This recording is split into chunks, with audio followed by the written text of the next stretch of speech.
इनका नाम जवेद है, ये मेरी शौहर है। 2 साल तो इन्हों का ना गुर्दे का मसला है, तो गुर्दे वाश करवा रहे हैं सिर ते 2 दफ़ा, तकरीबन 2 साल हो गए।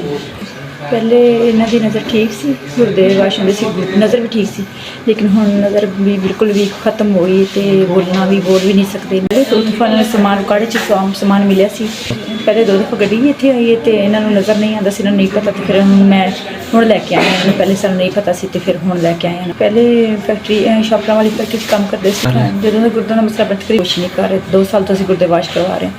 कार्ड पहले सेहत कार्ड तो करवाते थे, तो सही चल रहा है। सेहत कार्ड बंद हो गया, बहुत मुश्किल लगी, नहीं करवा सकते, नहीं अफोर्ड कर सकते। छोटे छोटे बच्चे ने, तो काम सारे बच्चे ने कि कोई नहीं सारा करने वाला। लैके तो हॉस्पिटल कभी कड़े हॉस्पिटल जाने, कभी कड़े धक्के खा रहे हैं, कोई नहीं सारा करने वाला। ना बच्चे ने छोटे छोटे, उन्होंने रोज़ी देनी बहुत मुश्किल लगी, तो लैके हॉस्पिटल च मैं उन्होंने खाती रोटी पूरी नहीं होंगी, तो इन्होंने गुर्दे का मसला मैं बड़ी मुश्किल चाहते। मैं पता चलिया भी लाहौर च कैंप लगे, तो गुर्दे फ्री वाश वाले मैं लैके, तो इतने मेरे घर के बाहर एक परचून की दुकान 2000 रुपया लैके मैं किराया भर के लैके आई। दुकान वाश ना होने की वजह तो उन्होंने सांस बहुत ज़्यादा खराब हो जाता है, उठना बैठना खाना पीना खत्म बंद हो जाता है, बहुत मुश्किल ने, बहुत ज़्यादा तकलीफ होने शुरू होने धड़कना तड़पना शुरू हो जाते हैं, तो बड़ी मुश्किल जिंदगी इन्हों की जर्सिस से गुजरनी है, लेकिन बहुत सारे हालात नहीं, असी नहीं अफोर्ड कर सकते, नहीं इस सेंस के गुर्दे वाश करवा सकते। मैं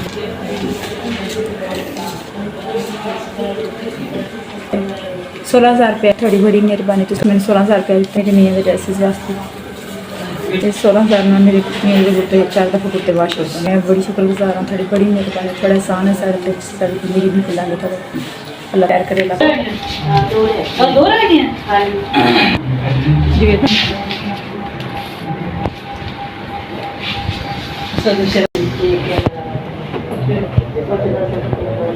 जी मेरे अकाउंट का वो उधर लेटे हुए, तो मैं रिमन रिसीव किया।